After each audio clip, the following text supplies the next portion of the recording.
What the juck is up, everybody? Janda here, back at it with another Ctene Boss Mule showcase. This time going to be highlighting the Kanna, and going forward with all these type of showcases, I'll be doing something a little different. I will be adding in a HEXA converted to each character, just to make things more coherent, or where damage is actually coming from. Now, if you don't know what HEXA converted is, it is from a fantastic website called Maplestory. You throw your stats in, and it'll spit you out a number that better represents your total damage. This includes IAD, includes your frag, it includes all that good jazz. Now this is for bosses with 300 IAD, and let's get into it. So the Kanna is sitting at 121.6 mil combat power. It is liberated. It also has a decent amount of sack, sitting at 220. I think 20 of that's from a buff. And then with its frag investment, you can see at the HEXA progression track that it has 842 frags, and it is a bit more focused investment because this kind of has aspirations of becoming a legend champion. Biggest thing to note is that I don't have Ascent unlocked. I was following the Discord frag investment chart, and yeah, it doesn't tell you to get Ascent yet. So this will be a non-Ascent showcase, and you'll see that it's actually pretty needed. All right, so in terms of what does that full 46k HEXA converted actually mean? So you can actually see the gear of the Kanna. It's not as optimized or quote-unquote finished as the Dawn Warrior or the Shade. The Kanna is still rocking 17-star pendants, even though it has 3-set pitched boss. They're all at 2-line, 18-star. The ET still at 17-star. We're rocking a totaling ring 4, and only 2 out of the 4 pieces of Abso are at 21-star. And so yeah, there is a lot of room for improvement for this character. Though it does have the Legacy badge, which gives it a free 27% stat. So I guess it has that going for it. Now, compared to the Dawn Warrior and the Shade, this is what they're sitting at in terms of HEXA converted. The Dawn Warrior is at about just shy of 43k, and the Shade is at 45.8k. And this is roughly how long they take to clear Ctene being unliberated.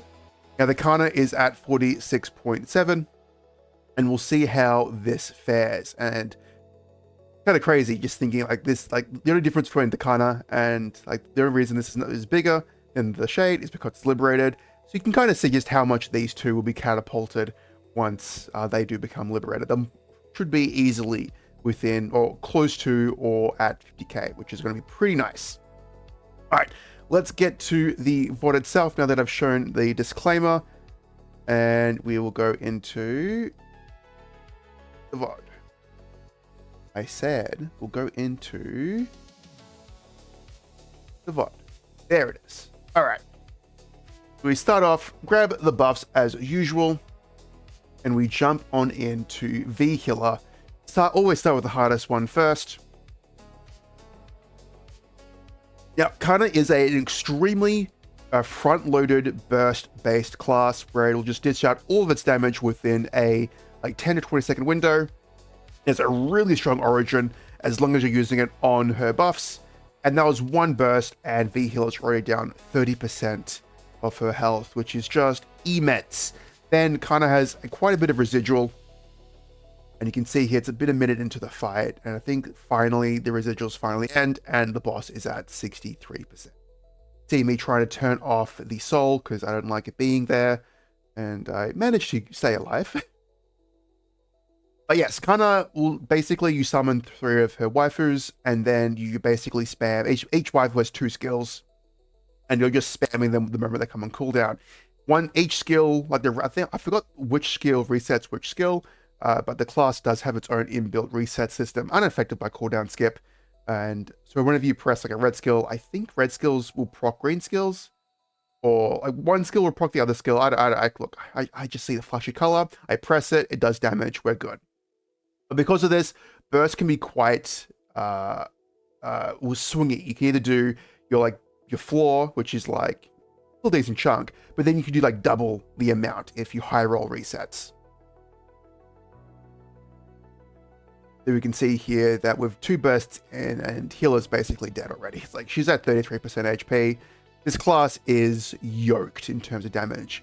And I should have stated this is basically a showcase of saying, hey, if you haven't made a Kanna yet, you should, because they are very efficient with your money. They don't require as much funding as the other classes. And if you do fund them, they will absolutely destroy bosses.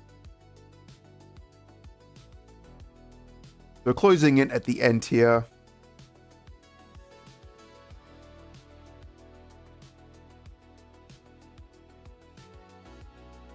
Final burst. You can see that with the burst finished, she's at about, what, 5%? But with enough residuals, because the burst I think does last 20 seconds. She is dead. And if I quickly change screens here, wait for the loot to drop. Make sure to always flip your winter, your WAP. Winter? I meant Legion coupon.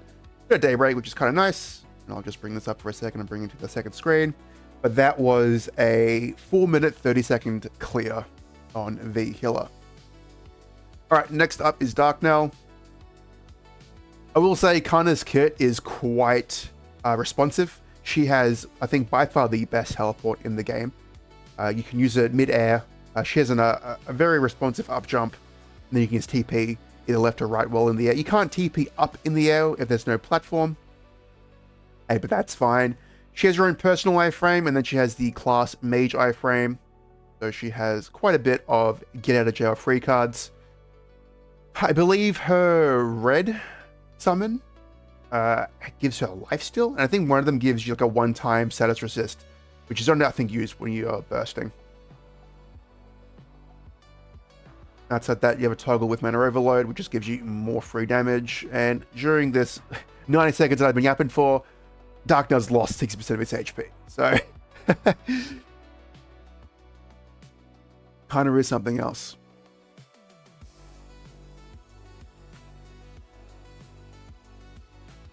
All right, going in for the second burst. This is without Origin, so it's somewhat weaker. And I have to do clarify as well. This is with a totaling ring 4.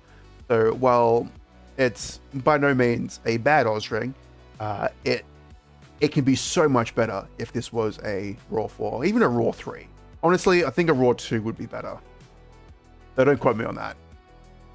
But yeah, so didn't quite make it within the second burst, so I have to use residuals, or basically I have to use the 1 minute to actually bonk him down.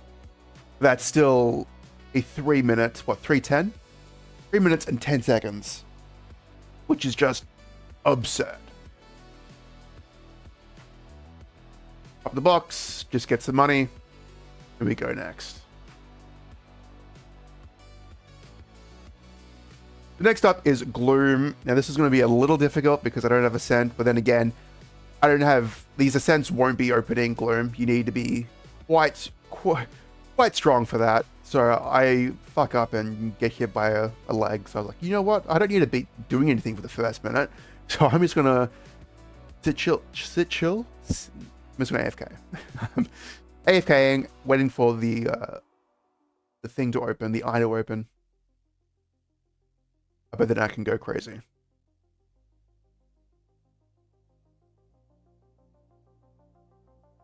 A couple of bursts.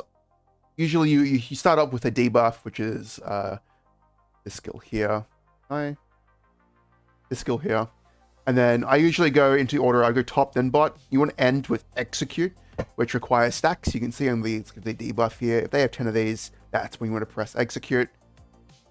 You do less damage if you don't have them open or don't have them at 10 stacks. That was one burst, and I got Gloom down to 40%, which is just nuts. Pop a cheeky Jenny iframe, and we go again with residuals. You look at you fuck all DPM on this class. You only do good DPM if you keep resetting your skills. So that's about it. So you may once in a blue moon high roll, do some crazy DPM, but outside that, it's you're waiting for your cooldowns. Every minute, the red and purple summons do come back up, so you have a decent mini burst, but it's, again, nothing too crash hot.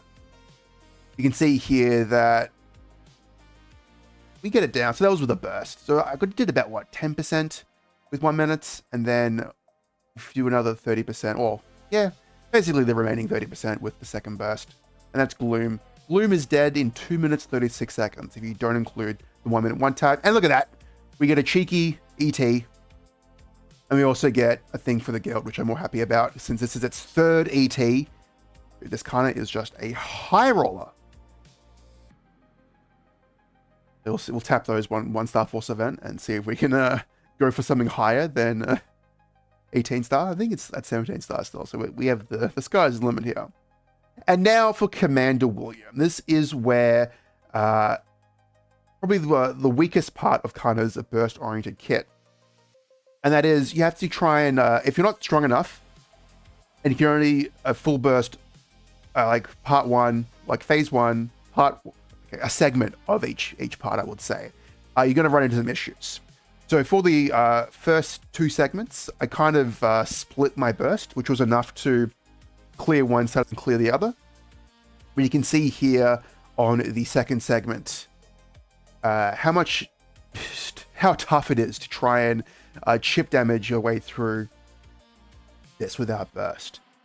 So 1 minute did come up, which gave me a little bit of bank. And this is where Ascent would be really useful, where I could, like, oh, I have a little bit left. I can just pop the Ascent and be good.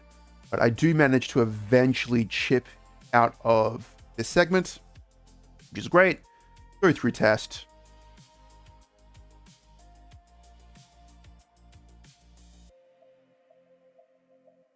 And then we just send it for this part where it's like, cool, pop burst, and it's just goodbye. You just blink and the bars just disappear. I'm able to split burst there, which just clears both segments. Yeah, Kanna is very tough if you can't do that. It gets a little dicey.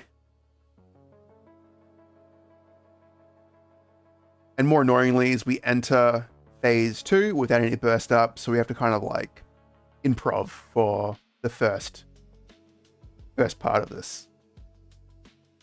I pop 1 minute, and I think I popped Genii frame because I'm gonna die. I just do fucking nothing while I do my best to do as much damage as possible. So I'm just praying the skills come up so I can use them.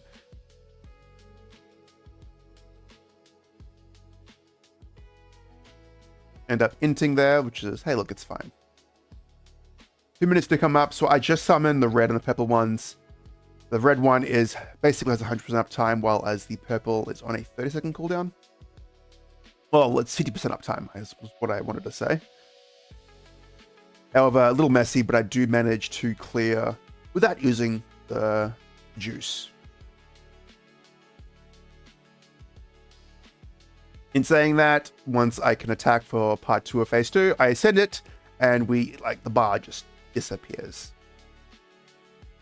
A little annoying because now we have no burst, and now we have to wait I think we basically got to wait the full 90 seconds now before we can actually finish this fight in phase 3.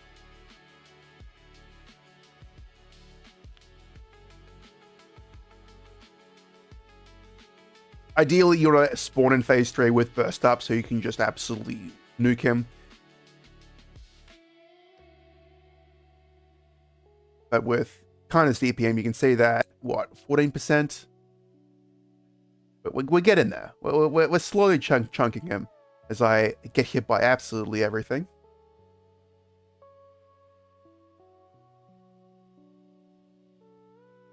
EP classes do struggle a little bit in Will. And his white eye attack. I just died twice in a row to his white eye attack. But I have burst. He has 80% HP left, and it is now gone. Didn't even have to... Oh, I threw Origin out for good measure, but I don't think I needed that. And that's well done. That took 7 minutes and 22 seconds, mainly because of just how difficult it is to manage cooldowns as a burst-oriented class. But we move on to Lucid. Now, Kanna is definitely strong enough where I don't need to use Origin in phase 1. I can just send it with the burst. But we throw out the debuff, throw out the top row skills, and then we throw out Execute, and then we pray for the resets. And in a matter of seconds, Kanna is, well, phase 1 of Lucid is just obliterated. Now we just need to play the waiting game. About a minute 20 till burst is back up.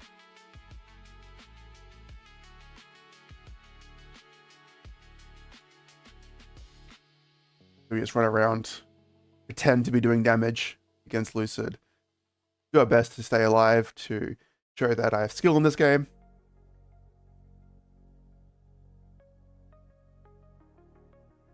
See me pressing sequence again to bring up the 1 minutes, but they don't really matter. Same as same here, about 14% done through 1 minute and like residuals or whatever. The real juice happens when you go all out and you bind into burst. Okay, never mind. Lucid is saying, I want to be alive for 2 more seconds because I have iframes. Well, with the iframes gone, we can just absolutely send it. And I don't like, fuck it. Even the bind's over. I don't care. I'm origing. I just want this thing to be dead.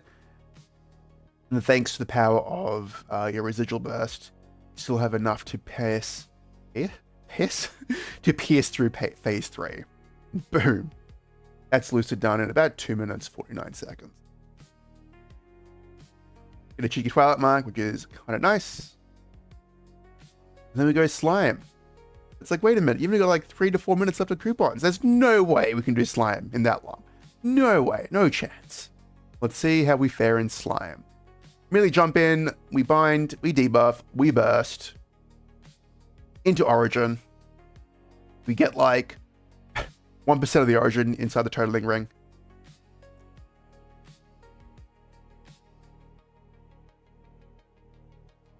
And that brings what, slime down to like 60%, and then residuals. I just die because why not? To be fair, I haven't repopped any potions yet, except for serums. I've repopped serum. I'm not sure if I've repopped the 20 mil one. We're about to enter test, and we're already chilling at 50%, 49.8. So it's like nearly, basically 50% of its HP bar done before the first test. Really good benchmark to hit, especially for such a unfinished character. Test complete. Let's see how well the next burst goes. Send it. Release all of it. Now look, variance does play a part, especially for like close to burst fights. So if I like low rolled more, this would have been as close, but if I high rolled more, it'd be even more free than it is. But there are fights where you can just get like 4 to 5 executes in a row, and it just absolutely nukes the boss. We've got 7% remaining. 30 seconds left before it phases, or does the test again. But it starts to heal. I'm out of the juice. And if I had a sense, I could have been done by now. With the sense, this could have been like a 3.5 minute fight. But we have to do test again.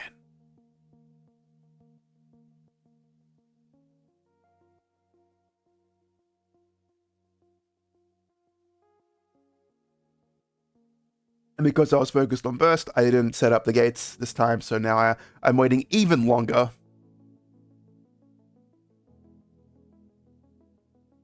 But the moment it spawns, we bind, we burst, and it's just gone. So that was a 4 minute 39 fight. It would have been 3 minutes 30-ish if I didn't if I had the ascent, which is, hey, 1 minute saved with the sense. That's worth it. Now we're on the back end of the bosses, and we repopped coupons because I said, why not? It's whatever. They're basically infinite. Damien gets absolutely obliterated. Now, Damien would have been faster, again, if I had the Ascents, because you go all out to bonk him into phase 2, but then I'm out of juice for phase 2, whereas for the Ascents, I could probably chip him down to a kill. But no, instead, I have to wait until burst is back up. So you see me just running into him, dying, do my best to do damage.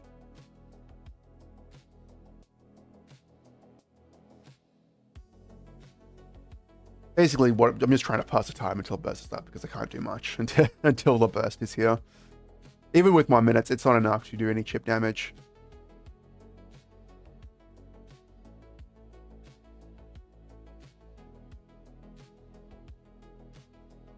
So speed this up because like nothing else happens until, wait for it.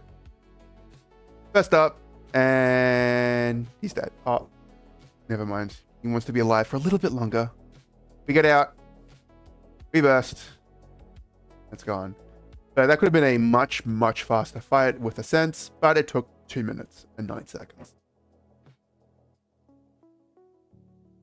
Grab our loot, and we go next. Alright, Lotus is also in a somewhat similar bucket. You're going through 3 phases, so you kind of need like 3 sources of big damage to get through each HP bar. I usually go in for the juice and burst straight away here. I could probably segment this a little better. I try and save some skills for phase 2. Over to phase 2. Origin through it. Use the rest of my skills. So we get into phase 3 instantly, but now I have no more juice. Divide the ascents. I could have ascended into phase 2 and then done everything else in phase 3. Ascents really do help for the lower end of the Ctene bosses. That's now, I'm just waiting for the big ones to come back online so we can kill Lotus.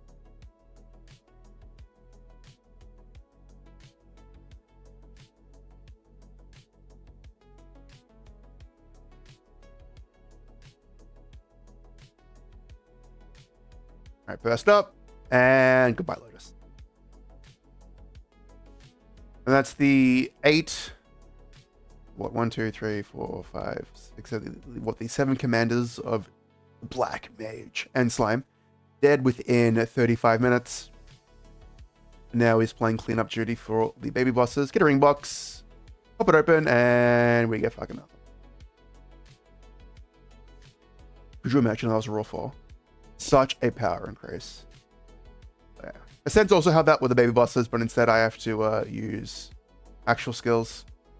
But they die pretty much straight away. So I'll speed this up to finish up the VOD.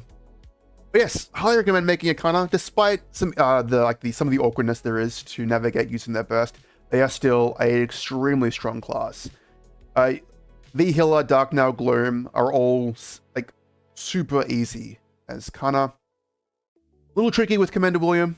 Even Lucid can give you trouble when you're doing a min clear. Like even the burst out of phase 2, then you've got no juice left for phase 3. It can be difficult.